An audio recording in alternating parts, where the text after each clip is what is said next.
Salam alaikum wa rahmatullahi wa barakatuh. Bonjour les amis, bonjour tout le monde. Dans ce slide, on peut fixer des cas simples de possession lumière de ce témoin. C'est la continuation de slide précédemment. Donc, il y a trois catégories de pression de la Terre et chacun dépend des mouvements éprouvés par le mer vertical sur lequel la pression agit. Donc les trois catégories sont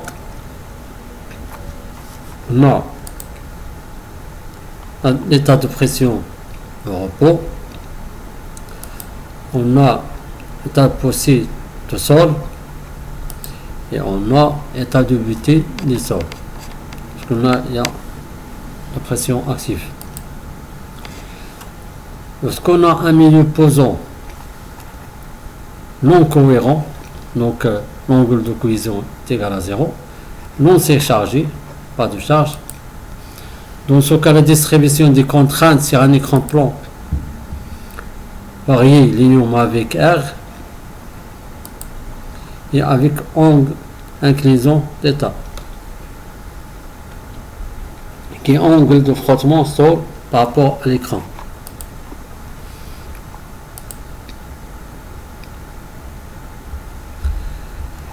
La force de poussée est égale au coefficient de poussée fois le poids volumique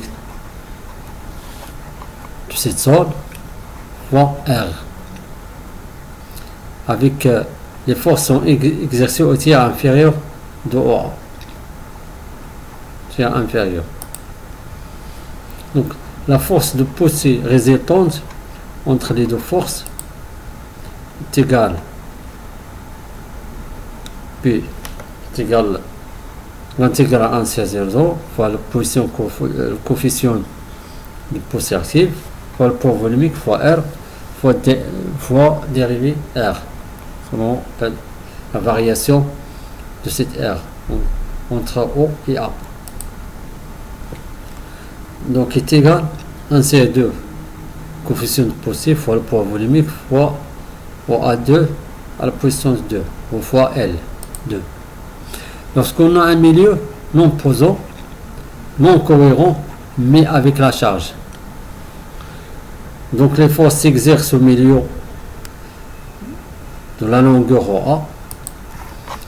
La distribution des contraintes sur un écran plan uniforme, donc avec l'inclinaison θ, qui est angle de frottement sol par rapport à l'écran. Donc les forces poussées exercées est égal au coefficient de poussée fois la charge. La force poussée résultante est égale au coefficient de poussée correspond à la charge fois la longueur L. Lorsqu'on a un milieu non posant présentant une cohésion et non surchargé, dans ce cas-là, l'application du théorème des états correspond à l'application des pressions hydrostatiques, H' est égal à C' fois tangente phi, puis est un angle de frottement entre l'angle de frottement interne du sol.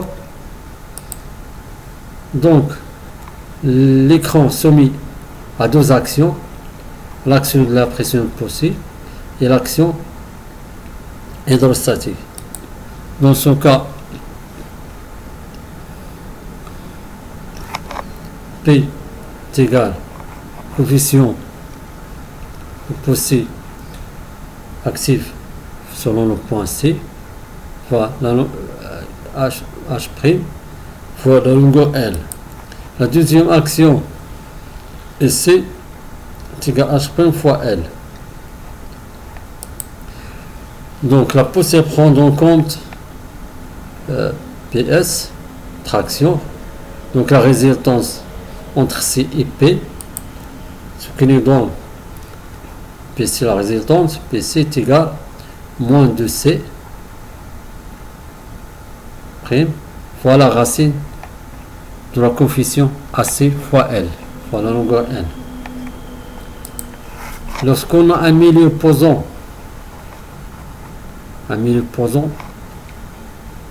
sans surcharge, c'est-à-dire pas de charge, dans ce cas, on utilise la formule de Ponsori qui correspond, donc la charge est égale à 1 sur 2 fois le coefficient de poussée active fois le poids volumique fois L à la puissance 2, la longueur OA.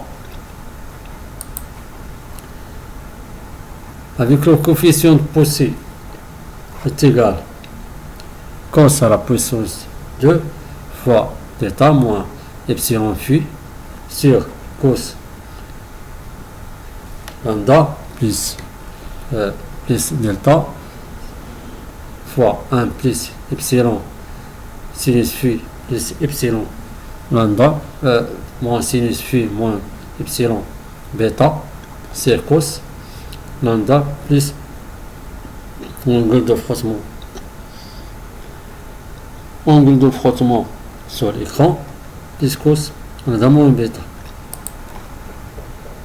avec epsilon est égal à 1 plus 1 pour le coefficient de poussée et négatif c'était moins 1 pour le coefficient de BT. Avec les actions d'application sont s'appliquer à tir inférieur de OA. Lorsqu'on a un milieu posant surchargé, lorsqu'on a un milieu non posant surchargé, donc dans ce cas-là, la pression active, la pression poussée du tirage naturel est égale au coefficient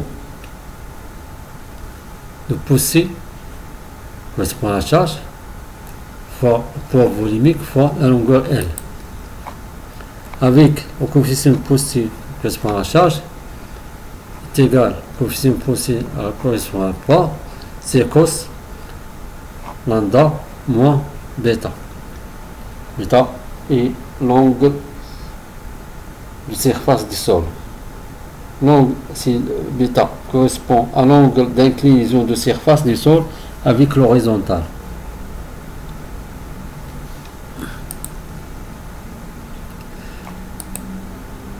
Lorsqu'on a un massif stratifié avec plusieurs strates, donc la poussée due à la couche U sol correspond égale, lorsqu'on a seulement une seule couche, est égal à 1 sur 2 coefficient de poussée fois le poids volumique de cette couche fois la longueur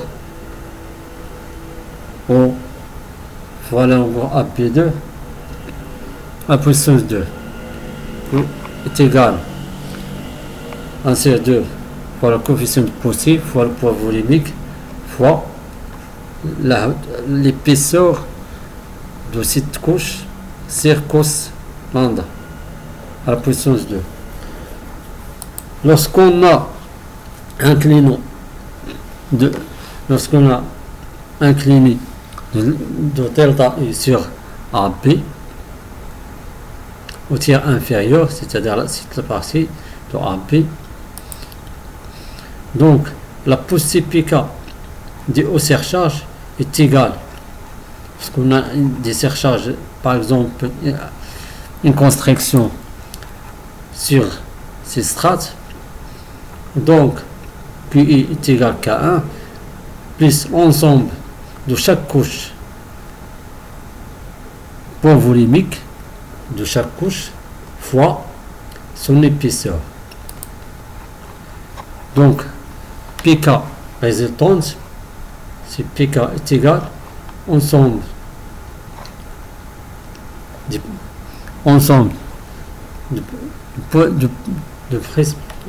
de coefficients de poussée correspond à la charge fois la charge QI fois chaque épaisseur HI c'est cos lambda.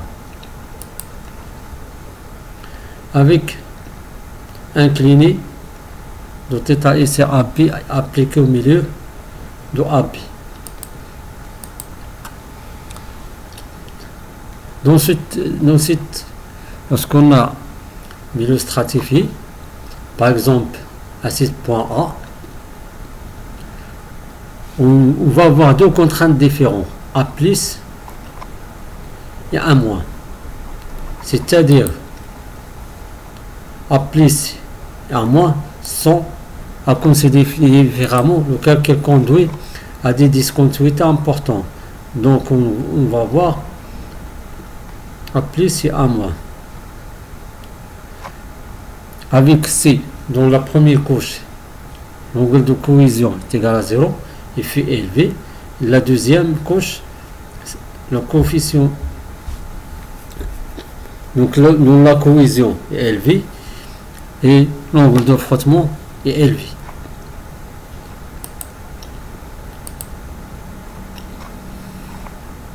Donc le calcul de conduit a des discontinuités importantes. Lorsqu'on a un massif avec nappe d'eau, dans ce cas, par exemple, sur AC, le poussé P1 dû au poids volumique est égal à 1 sur K, le coefficient de poussée fois le poids volumique fois AC correspond donc est égal à 1 sur K fois le poids volumique fois la hauteur où on a la nappe, la couche, la nappe, sur cos lambda à la puissance 2. Incliné de θ, c'est AC appliqué au tiers inférieur de AC. Sur CP, dans ce cas, la pousse CP2 due au poids volumique des jauges. Donc P2 est égal à 1 sur 2 coefficient de poussée fois le poids volumique des jauges fois Cp à la puissance 2 correspond égal à 1 sur 2 coefficient de poussée fois poids volumique fois H c'est cos θ à la puissance 2 avec l'incliné θ sur Cp appliqué au tiers inférieur de Cp. Pour la poussée de P3 dès à la couche supérieure, dans ce cas P3 est égal au coefficient de poussée dès à cette charge fois le poids volumique fois la hauteur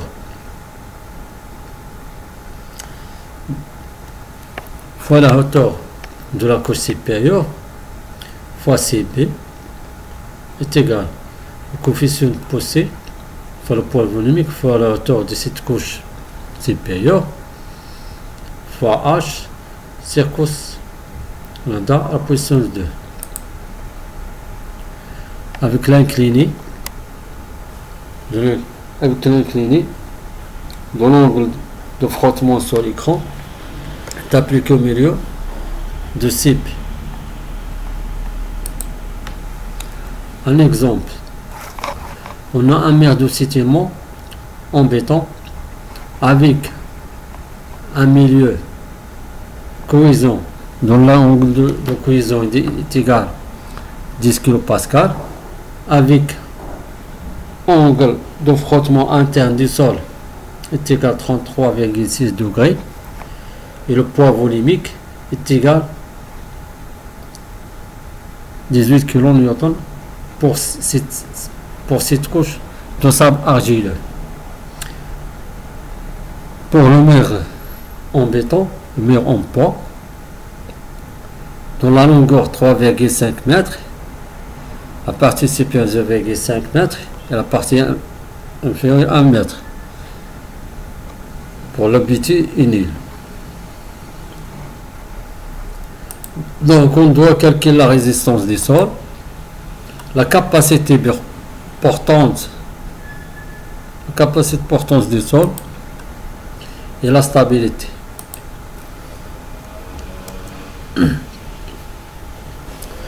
Pour calculer la résistance du sol,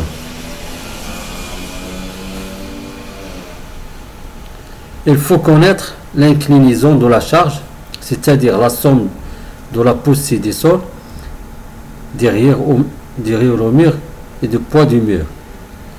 Donc calculer de la poussée du sol derrière le mur est égal, la contrainte horizontale est égale au coefficient de poussée active fois la contrainte qui correspond au poids moins de C' fois le coefficient de poussée active. Donc en surface au haut du mur, la contrainte vectorielle est égale à 0 et la contrainte horizontale est égale à moins 20 tangente 28,2 est égale à moins 10 kPa. En bas du mur, la contrainte est égale, la contrainte au haut du mur, la contrainte est égale à 66 kPa verticale et la contrainte horizontale est égale à 63 tangente 28,2 moins 10 à la puissance 7, ce qui nous donne 7,4. Pour la poussée nulle à la profondeur ZDT 3,7 fois 10 à la puissance 7 c'est 18,1 est égal 2,07.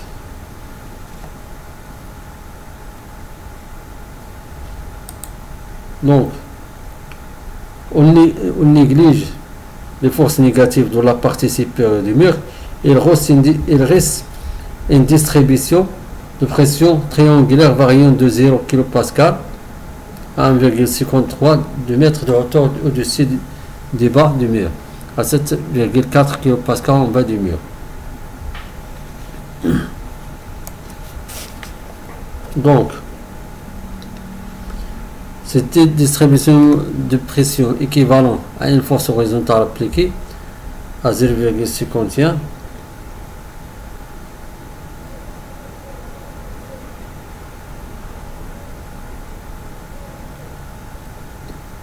au-dessus du pli du mur et d'intensité est égal à 0,5 fois 1,53 fois 7,4, ce qui nous donne 5,35 kN par mètre.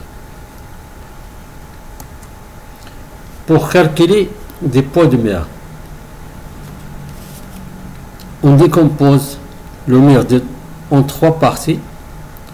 Donc la troisième direction est supposée infinie. P1. Donc la première partie correspond à un rectangle P1 dont la surface est égale A fois A, c'est-à-dire 0,5 fois la longueur, 0,5 fois la longueur qui est 3,5 fois le poids volumique, ce qui nous donne 3,5 fois 3,03 fois le poids volumique 24, ce qui nous donne 42 kN. Donc si on applique à 0,25 dans l'angle arrière du mur,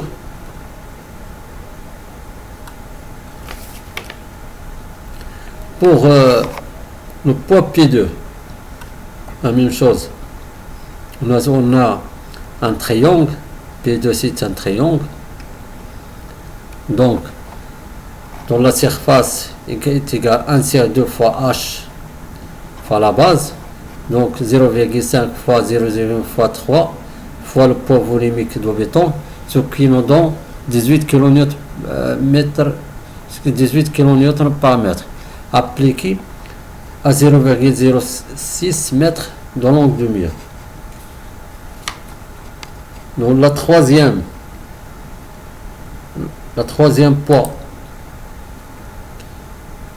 qui est P3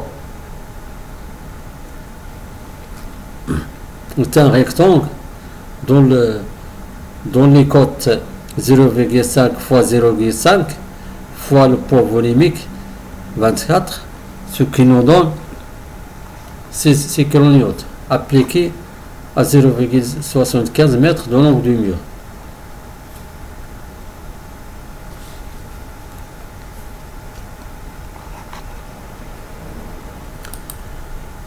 Donc le poids du mur est une force d'intensité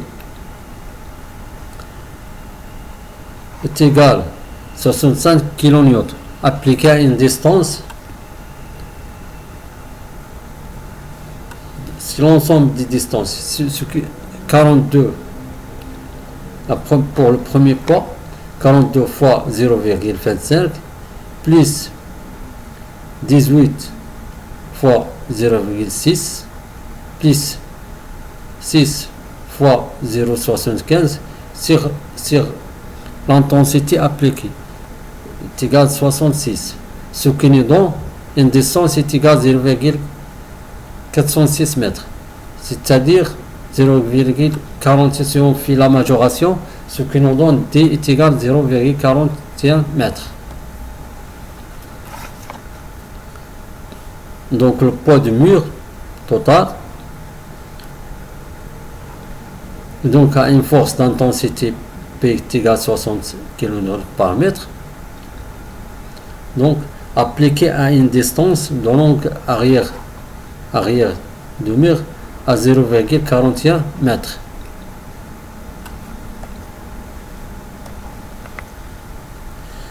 L'intensité résultante entre la force H et la force de poids, H est égal à 5,40 kN à la puissance 2 plus 66 kN à la puissance 2 racine carrée, ce qui nous donne 6, pour l'intensité résultante 66,2.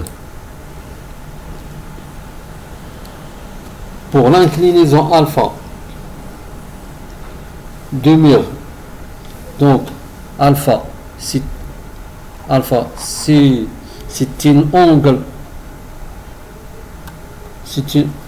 pour alpha c'est un angle d'inclinaison du mur avec l'horizontale.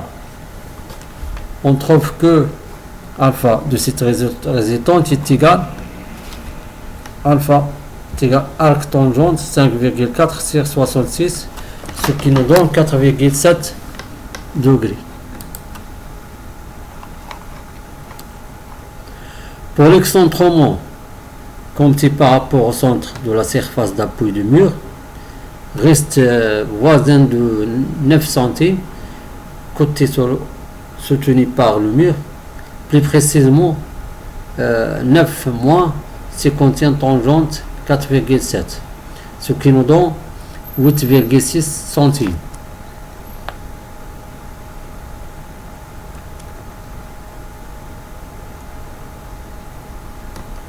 Pour la capacité portante,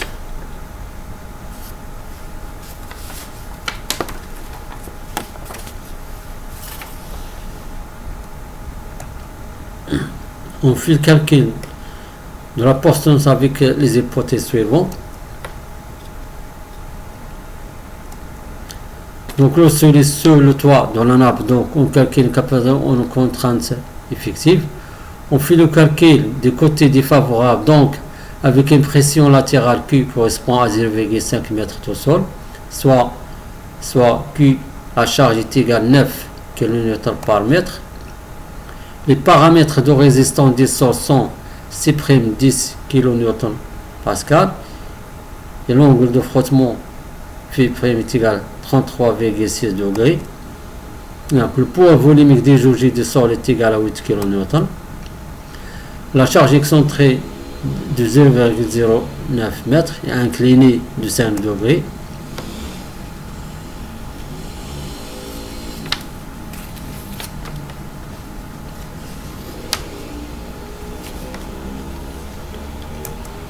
Donc, on calcule la porte tension insouffisante de largeur réduite à pi prime qui est égal à pi moins 2O,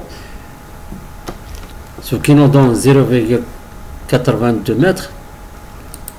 Donc, la capacité portante max est égale à 1 sur 2 le poids volumique fois B fois le facteur, le coefficient correcteur d'inclinaison fois N fois F' plus C' fois d'autres facteurs de cuisson fois NC fois F' plus Q plus IK plus INA correspond à F'. Avec N et NK et NC et NK et NF, ce sont des termes de surface, NK terme de profondeur et NC en termes de cuisson. Et les autres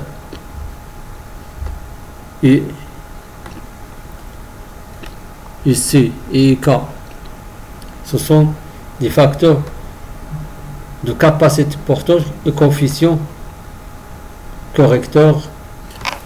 On le trouve dans l'Eurocode au fascicule 62. Donc, on a le poids volumique des jeux est égal à 8 km par mètre carré et P est égal à 0,282. Donc, inclinaison de charge est égale. Pour la formule, on peut le trouver sur le Eurocode est égal, si on fait le calcul, est égal à 1 moins 5,4 sur 66 plus 0,82 fois 10 cotangente 3,6 la position 3, ce qui nous donne 1,1 moins 0,069 à la position 3, ce qui nous donne 0,81 pour l'inclinaison de charge. Avec l'angle de frottement interne du sol est égal à 33,6. Le facteur de terme de surface est égal, on le trouve dans le tableau, correspond à des charges inclinées pour le Eurocode. On trouve est égal à 2 fois 21,05 moins 1 tangente 33,6, ce qui nous donne 35,94. Pour ici, inclinaison, facteur d'inclinaison de la semelle, lorsqu'on a facteur d'inclinaison de la semelle, on le trouve dans le tableau d'inclinaison pour l'inclinaison de la semelle pour l'Eurocode 7, et C est égal 0,87 moins 1 moins 0,87 sur 40,61 tangente 33,6 et correspond à Φ', ce qui nous donne 35,94. Avec INK en termes de profondeur, ce qui nous donne exponentielle pi tangente 33,6 tangente à position 2 pi sur 4 plus 33,6 phi qui correspond à l'angle de frottement sur 2, ce qui nous donne INK est égal à 28,05. Donc on a calculé INK et une phi avec l'inclinaison correspond le poids et l'on correspond surface, donc on peut faire calculer le Qmax. Donc on obtient Qmax est égal à 0,5 fois 0,82 fois 0,21 fois 35,89 plus 10 fois 0,87 plus fois 40,5 plus 9 fois 0,87 fois 28,05. Donc on trouve que la capacité portante est égale à 673,9 kPa. Donc la composante verticale de la charge inclinée apportée sur le sol par le mur doit donc être inférieure à Qmax. Donc la composante verticale de la charge inclinée apportée au sol par le mur doit être inférieure à Qmax. Donc est égal à 600 Qmax 673,9 fois P', ce qui nous donne 552,6. Donc on a calculé la capacité portante de ce mur. Donc on doit vérifier la stabilité du mur, doit être regardée de 3 points de vue. Donc pour vérifier la stabilité, donc on vérifie premièrement le renversement, glissement sur la base, poinçonnement du sol. Donc la vérification renversement, parce qu'on a par exemple un mur en construction est renversé, donc doit être analysé par rapport à un mécanisme de renforcement où le mur pivote par rapport au point haut de la figure. Cette condition est manifestement remplie. Donc pour le glissement sur la base, on doit comparer la force H' qui est égal à 5,3 kN à la résistance H max. Donc H max est égal à 10,1 fois 6 plus H max est égal à 10,1 plus 66 tangente phi prime qui est égal à 33,6, ce qui nous donne 54 kN par mètre. Donc la stabilité est notamment assurée car la résistance H max est supérieure à la force H. Enfin, la stabilité vis-à-vis du poissonnement est assurée puisque la charge veut 66 kN par mètre et la portance est égale à 553 kN par mètre. Le mur est donc stable. Si l'on devrait améliorer sa stabilité, on pourrait augmenter la surface de contact des bas du mur avec le sol ou l'encastrer plus profondément. Et merci pour me suivre. Donc prenez soin de vous et à bientôt. Je te souhaite une bonne journée. Merci beaucoup.